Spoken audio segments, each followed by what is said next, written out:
Good evening, everybody. I'd like to call to order the meeting of the Industrial Community Development Committee. Councilor Sharris in attendance, Councilor McGinn, Councilor Melville, Councilor Rosignol, and myself, Councilor Gould. I'd like to announce it for anyone watching outside. We are not on Facebook Live, but we are on PAT and Zoom. We hope you join us. If you're having trouble on Facebook, try to go over to Zoom or PAT. We're fortunate to have the mayor and community development, Mr. Bellavance, with us tonight. I'd like to open up on a motion Councilor Manning Martin made to receive under suspension of the rules, item 7A, communication from His Honor the Mayor regarding Department of Housing and Community Development, Chapter 40B, subsidized housing inventory for the City of Peabody, and refer to the Industrial Development Community Development Committee. We are honored to have you, Mr. Mayor. If you'd like to open up for us, thank you. Thank you, Mr. Chairman. Good evening to you. Good evening, councilors. Hope everybody's doing well. Certainly, this has been a major issue for all of us, in particular the last couple of years, affordable housing and the 10% goal and requirement that's imposed upon cities and towns. And certainly, I know all of you are familiar with the 40Bs that have been filed. Some have been approved or on their way to construction. Others are in front of the ZBA, and still others are at the level of mass housing waiting for site eligibility. So happy, both Kurt Bellavance, our Community Development Director, and I, certainly I think between the two of us we can answer any questions and certainly explain where we're at. As I've said, this is it's been a major issue now for a significant period of time, and one that we've had to learn a lot about over the course of these last couple of years, and I feel like we have a pretty good handle on where things stand and where things are, but it's certainly been quite a process to go through. So, Mr. Chairman, I'm happy to give some further information, or we can jump into questions, whatever the will of the council is. Thank you, Mr. Mayor. We also have full attendance by all other councilors, Councilor Manning Martin, Councilor Welton, Councilor Mitsoulas, and Councilor Turco, and Councilor O'Neill. Open it up. Any questions of the mayor? Councilor Sasslaw. I didn't recognize you. I'm sorry. Councilor Sasslaw is also with us. Would you like to speak, Councilor, or Councilor Manning Martin, please? Thank you, Mr. Chairman, and thank you, Mayor, for joining us this evening to talk about this, as you mentioned, very important subject that we've been facing here in the city for a few years now. And as you mentioned, we have more 40B applications piling up as we speak. So, and they're in various stages, as you mentioned, of approval. And the fact now that we have positioned ourselves to be in the position of a safe harbor request, given that we're at 10.1% of affordable housing, as well as have an approved housing production plan. I'm curious as to why the ZBA would have applied for safe harbor for J.B. Thomas application when we were not at 10%, we were under 10%, and we also didn't have an approved housing production plan, but they applied for the safe harbor then. And then with the Endicott Street 40B, we had an approved on-file housing production plan, which is required for safe harbor. And we also, given the 116 units that we got with the friendly 40B on Farm Ave, brought us to the 10.1% for affordable housing. That was another criteria met to claim safe harbor, yet the ZBA did not file for safe harbor when we were in a perfect position to do so on the Endicott Street project. So I'm very curious why they did not do that.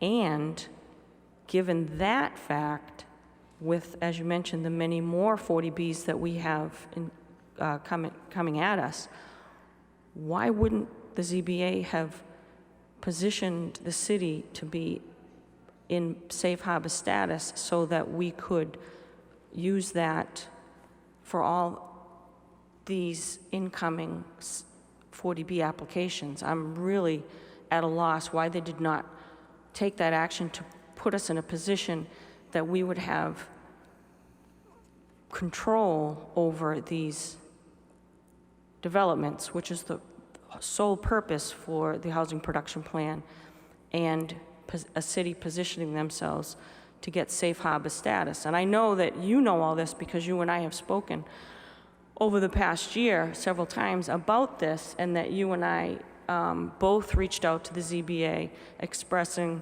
that we should and request of them to file for safe harbor and establish the city to have safe harbor status at the Endicott Street project, and therefore we would have that status moving forward for all these other applications that are coming in, and that wasn't done. So I'm hoping you can shed some light as to why they chose not to protect the city by getting us in that position. And again, I know that you reached out to them and asked them to do it, and I didn't see any action taken. I did as well, and I know that school committee man Jared Hockman did as well, and there was no action taken that I'm aware of on their part. And I am very disappointed in that, and I was hoping that you could shed some light on it. Very fair questions, Councilor, and I think you and I are very similar mind on this one. Just to take a step back one moment, so we are in a period right now of safe harbor, meaning that we've reached our 10% goal and we have our housing production plan in place. Just to take a step back in terms of dates, the housing production plan was approved by the City Council on February 25th. It was submitted to the City Clerk's office to be stamped in, and then later that month, the next month in March, Farm Avenue was approved, the 116 units, which once added to our inventory, we were then over the 10%, 10.11%. So effective March 28th, 2021, for a one-year period, we are in safe harbor. So we're safe harbor till March 28th of 2022. Now, that means, well, let me just explain. It does not affect the mass housing decision on site eligibility. That's the first step for a 40B process. They go to mass housing, they request, say, a site eligibility letter, which just says that the project meets mass housing's criteria. They issue a site eligibility letter, or they don't. From what I've learned, it's about 99% of the time they do give a site eligibility letter. And then they have a 2-year period, once they get the site eligibility letter, to file with the Zoning Board of Appeals here in Peabody. Once it's filed with the Zoning Board of Appeals, because we are in safe harbor, they have the ability to declare safe harbor, and that project cannot move forward. Just I wanted to give a little bit of a background on that. To go back to Councilor Manning Martin's questions, which I think are right on point, I agreed. I wrote a letter asking for the ZBA to consider and hopefully approve a safe harbor request. I thought we had grounds for a safe harbor request, and as Councilor said, and I agree, we're even in a better position than we were when we had asked for it for King Street. In King Street, we were not at the 10%. With Endicott Street, I believe we were over the 10% because Farm Ave had been included. And also we had the housing production plan in place. I can't give a good answer as to why the zoning board didn't approve it. You know, I try to give my opinions and write letters, but ultimately I try to put the right people in place that have some background or have some experience, and then try to let them make their decisions that they think best for the city. But I did put a letter into them with their request that they consider and approve a safe harbor request. I did not attend that meeting. I didn't hear the full discussion, but they decided not to move forward with that. Manning Martin, please. Yeah, thank you, Mr. Chairman. And I did my due diligence, and I believe I reviewed all of the ZBA meetings, and I didn't see that they even discussed it, nor did I see that it was even on their agenda to be discussed. And that's really what my real bone of contention is. I don't even think it was brought up for discussion. I could be wrong, and maybe I missed in my review that they did discuss it and vote it down, but if there was a discussion that the ZBA had deciding that they weren't going to vote for safe harbor, then they didn't do it publicly. So if they made a decision not to do it, it was not of public record and it wasn't done publicly. And again, this is my bone of contention. And just for the record, the housing production plan that we did submit was approved and effective March 4th, 2021. The number of units that we picked up on Farm Ave became effective at the date of the issuance of the comprehensive permit that the ZBA gave Farm Ave, and that was on March 22nd. So we met the 10%, and we had the housing production plan in place after a lot of work from community development to get that housing production plan in place, and additional work by the council to get it approved. And when we did so, we got it approved effective March 4th. And the hearing for the Endicott Street 40B project opened on May 3rd. The ZBA had 15 days from May 3rd to address this issue, and they didn't even discuss it. So we met all the deadlines. We did everything we were supposed to do in order to position the city to be able to have better control over these large developments that are just breathing down our neck and being rammed down our throat. And we didn't do it. The city didn't do it. And I appreciate your direct answers to my concerns on this as best you can, Mayor. It wasn't your decision to do it. It was the ZBA's, and they chose not to do it. So I'm really disappointed with that. But I would hope that moving forward with these continued 40B projects coming down in neighborhood after neighborhood, that they recognize that we are in a position, that we've positioned ourselves to utilize the tools available to us so that the city can better control development in and around our neighborhoods in our city. That's what they're supposed to be doing. So I thank you very much, Mr. Chairman. Councilor Manning Martin. Any other councilors? Councilor Turco, please. Thank you, Mayor. Thank you, Councilor Manning Martin, for the information. I guess I'm just curious because I was trying to keep up with all these 40Bs myself, and I thought that Endicott Street was filed prior to the submittal of the approval for Farm Ave to the state. I thought it came in like a day or two before. They kind of just got under the wire. I'm trying to think back. Do you know that offhand, Mayor? Or should I ask Mr. Bellavance, if you don't mind?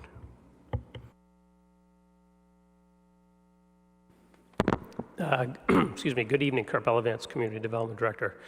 Yes, the application for 4042 Endicott was submitted, I believe, on the 26th of March. The application for Farm Ave was submitted to the clerk's office. Let me pull this over so I have the right dates. That was stamped in on the clerk's office on March 29th. So it was roughly 3 days after the 4042 Endicott was received. And so that's, on that date, we actually had to wait till the appeal period ran on that application on Farm Ave.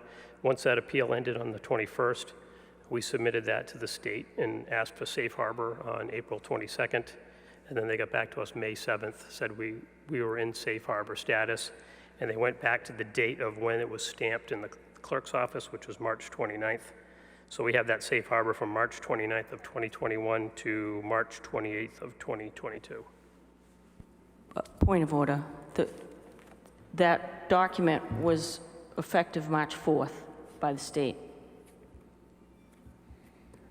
The housing production plan, March 4th. That's correct. Not, I think Kurt just said it was March 28th or something. No, I think the housing production plan, well, I don't want to speak for you.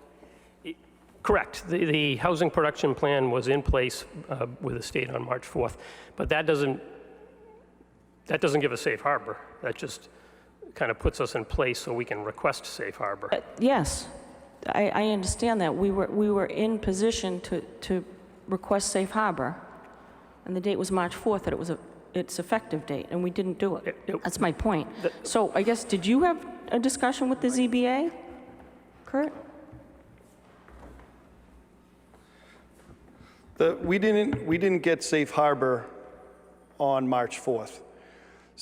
A big part of getting safe harbor was to get the housing production plan, as you've said. That was approved March 4th. What got us over the 10% that we could declare safe harbor was when the Farm Avenue units came on, the 116 units. That was voted on March 22nd. It was stamped in, voted on by the ZBA on March 22nd. It was stamped in on March 29th. So that's when the 20-day appeal period ran and started. Any neighbor, any abutter could have appealed that decision. So that period passed. So on April 21st, we submitted because that 20-day period had expired. So there were no appeals, thankfully. So that's when we submitted on April 21st to the state this safe harbor request. And that's when I sent the packet to you at the same time. They went back then and dated it to March 28th, 29th, when it was stamped. It's a little convoluted with the dates, but that's kind of where things stood. The units didn't count for us until that appeal period left, which was in April 21st. At least that's what has been explained to me. Thank you, Mayor. So back to my original question. So basically, the 42 Endicott Street got in 3 days before the application was filed, and that's why. So again, I'm sorry, Mr. Belvin, to keep making you go back and forth. But so can we go back we can't go back retroactively because they beat us by 3 days and say, well, they got theirs in 3 days, but we had the safe harbor, we just didn't file it. We missed it by 3 days. We can't do that, correct? So. Correct, yeah. Okay, so that answers my questions with regards to Endicott, but in the future ones, the ones that came afterwards, are we filing safe harbor for this most recent one? And forgive me, I forget the address of it. I think it's in Ward 3. Are we can file safe harbor for that, or we already have safe harbor for that? So right now, the three that are in the queue are Oak Street, King Street, and Endicott Street. Those three are in front of the ZBA.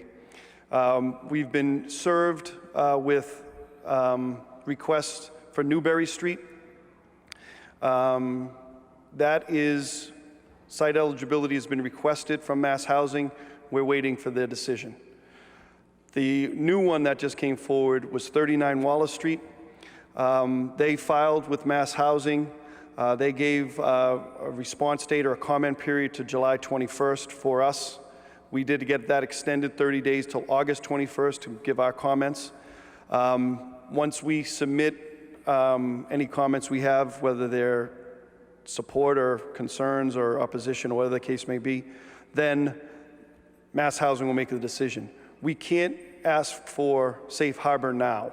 That has nothing to do with the site eligibility process. Once they get site eligibility, which, as I said, 99% of the time it looks like they seem to be getting, then they have 2 years to file with the ZBA. If they file with the ZBA, or when they file with the ZBA, we're covered until March 28, 2022, where the ZBA can just say, no, we're declaring safe harbor, we don't need to hear this.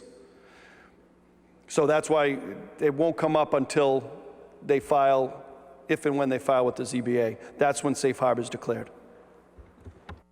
Thank you very much for the explanation. I appreciate it from both of you. Thank you, Councilor Turco. Any other councilors? There being none, thank you, Mayor, for the discussion. Yeah, Councilor McGinn, please.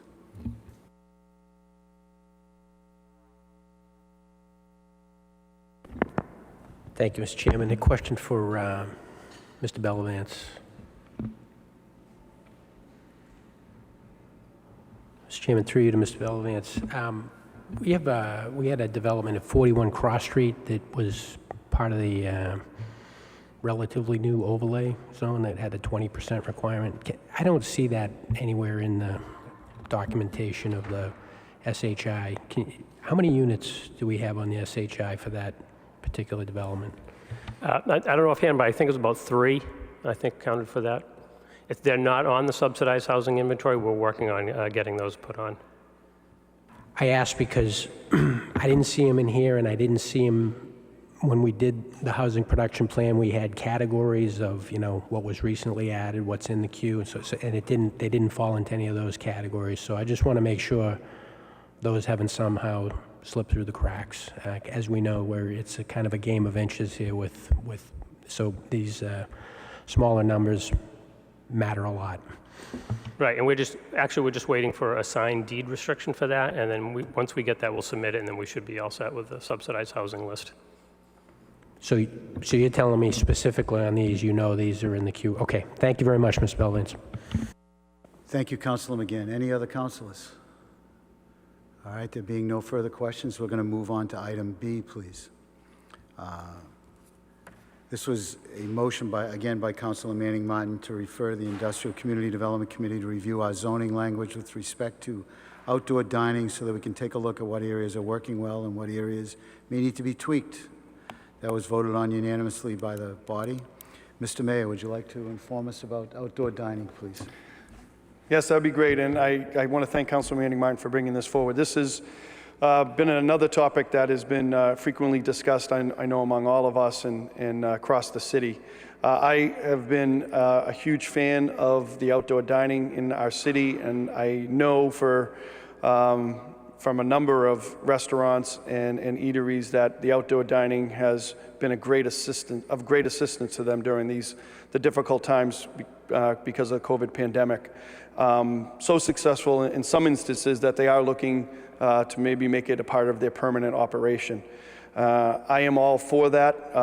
Certainly want to work with the council, if that's the will of the council, to pursue that, to work on our regulations, tweak the language where it needs to be. In terms of the state regulations, and I know Councilor Melville can speak to this much better than I can, but the governor did extend the ability for outdoor dining until, I believe, April 22nd, in and around that date of 2022. So it's a situation where I think we as a city can make a decision as to where we want to go in the future, working with the Liquor Licensing Board, working with City Council and my office. I certainly think it'd be great to provide the assistance, continuing to provide those assistance to the restaurants that have had great success. I think we all know which ones. Some it's worked very well, others, it helped, but I don't think they're looking for something permanent. But I know there are some, and I'd be all in favor of working with the council to see if we can do that. Thank you, Mr. Mayor. Any questions of the mayor? Councilor Manning Martin, please. Thank you. Thank you, Mr. Mayor. I don't have any questions specifically for the mayor, but I'm glad that we're talking about this and generating some discussion now so that if and when we want to make it a permanent thing in the city, because as the mayor said, it's certainly been very popular and it's been revenue generating for sure, which is positive for both the businesses and for the taxpayers. So what I really wanted to do was to just kind of kick it off to have some ideas about how we should move forward in tweaking the ordinance, because what I did learn throughout this process of outdoor dining is I asked a lot of the restaurants that were doing it, why had you never done it before? If it, it's in the BC and the BN, is that right? BC and GBD, okay. So it's only in allowed by, in our zoning in two zones in the city. So the response was, they said, well, it's so cumbersome and you have to apply for it every year, it's not worth it to them. They had to make 10 copies and get it out to all these various departments and really jump through a lot of hoops every year. So I was hoping that we could rewrite our ordinance in a way that if they do it well and it's successful, that they don't have to apply for it every year, that it can just be an automatic. If the business isn't it's not transferable, if there's a new owner, then they would have to apply and things like that. And it's also important to point out the things that need to happen, like if it's on the public property, on a sidewalk, you have to maintain a 4-foot width for wheelchairs and things. So that, to me, is really just a jumping off point for us to see about ways that we can make it less cumbersome, easier for those that want to do it, and those that are successful to not to have to keep coming back to square one every year. And I'd also like to make sure that we include, we have to include the building inspector, Board of Health, Fire Department, Police Department in their approval, but I'd also like to make sure that we add the Disability Commission into the review stage of that too. So we may miss some things, and even police, fire, and Board of Health can miss some things that the Disability Commission may catch, and especially if we're going to be using sidewalks and public ways, you definitely want to get their input before you do that. So those are the things that I wanted to talk about. It's very positive, and we should make it easier for businesses to do it when over the years it's been very, very difficult, and we wouldn't know that because nobody was applying for them, and that's kind of the reason why they haven't been applying for them, because it was too much work. So, thank you. Thank you, Councilor Manning Martin. Councilor Melville, please. Thank you, Mr. Chairman. This is a hot issue with every community in the state right now. Kurt, just a couple of questions on when Councilor Manning Martin was referencing the multiple applications per year. Is that like the renewal of if it was a special permit, or what's the logistics of that? Right, so as Councilor Manning Martin mentioned, it's available in the BC and the GBD district. It's actually a license, but they would have to come before the city to get that license renewed annually and go through that process. And that's separate from, as you know, is going through the licensing board as well. So that would be another step that you'd have to go through as well. So one of the issues that's coming up throughout most of I'm getting this from the communities and throughout the state on this, is that, and the Mass Restaurant Association is going to be putting out some more information and request cities and towns, and there's going to be a municipal meeting with the Mass Municipal Association as well, is that there is some redundancy that's been built into the system, and some of what we're talking about tonight with regards to, the process. One thing I think would be beneficial to businesses is to kind of have two separate tracks, one for maybe alcohol licensees and one for, non-alcohol serving outside dining options. And I also, one thing, and Kurt, you and I have talked about this before, but I think it's important as of now, at least, depending on how long this takes, this process of, and I'd be happy to make a motion tonight to request that we get some further information and suggestions from community development with regards to the will of the council and the discussion we have tonight, so we can continue this. But one of the points of emphasis and issues that have been coming up is regarding the zoning. But I think it's very important if any businesses that do intend to make this permanent or do a construction similar to, we have a hearing later this evening, that we encourage them to do so as soon as possible, so that this April timeline seems like it's a far way out, but the process, as Councilor Manning Martin mentioned in her remarks, could be timely and take some time. And I don't think we want to see a successful outdoor dining experience be lost because this legislative action ends April 1st of 2022. So the encouragement is to every city and town, to anybody that is doing this, to have the people that want to continue this going forward, to apply for that. But I think this is something we should absolutely pursue. I think this is going to be, it's not going to be a catch-all, so every scenario is going to be slightly different. And, I think I would keep in mind that any of the alcohol licensees would have multiple, depending on where they're located through the city, they might have a public hearing in front of, if they're going to do what's called an alteration of premise, they might have a public hearing in front of the licensing board, and also possibly, depending on what their kind of permit they'd have to get from us, possibly with the city council. How we want to address that could be something we could talk about. But there would be two options basically for public input. They would be forced to do an abutter notification, advertisement, the whole thing for both of those hearings. But I think that this is absolutely worth pursuing, and we can have a discussion, but I'd be happy to make a motion to continue that discussion. Thanks. Councilor Melville. Councilor Turco, please. Thank you, Mr. Chairman. Through you to Mr. Bellavance.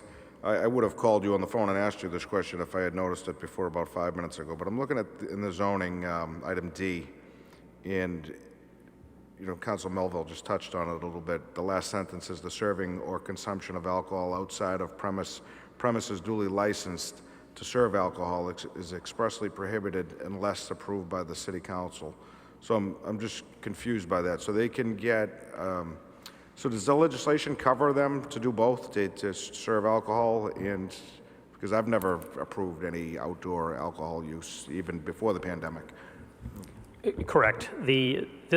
No one, at least since I've been here, has taken advantage of this outdoor dining zoning that's in the zoning ordinance, and that specifically calls out that because, as Councilor Melville was saying, this kind of creates a two-step process where they'd have to go to the City Council and they'd have to go to the licensing board, versus with the temporary outdoor dining that the council adopted last year, kind of superseded that and allowed them to just go before the licensing board, and because they would have to anyway. So this was just an extra step in this particular language. Thank you. So in your recommendation, if we're looking at reviewing zonings, is that something we should change and just put that we approve the outdoor dining, but alcohol stays in the hands of the Alcohol Beverages Commission or Board? Yeah, correct. I mean, I've worked on this a couple times in other communities, and what we've seen that worked is basically about almost like a threshold, like you could have a maximum number of seats outside. Obviously, or at least you'd have to go to the licensing board, as Councilor Melville said, no matter what, if you're serving alcohol. If you're not serving alcohol, you wouldn't have to go to the licensing board. But what had done, and I'd seen successful in the past, is you adopt like a 25% maximum seat limit outside.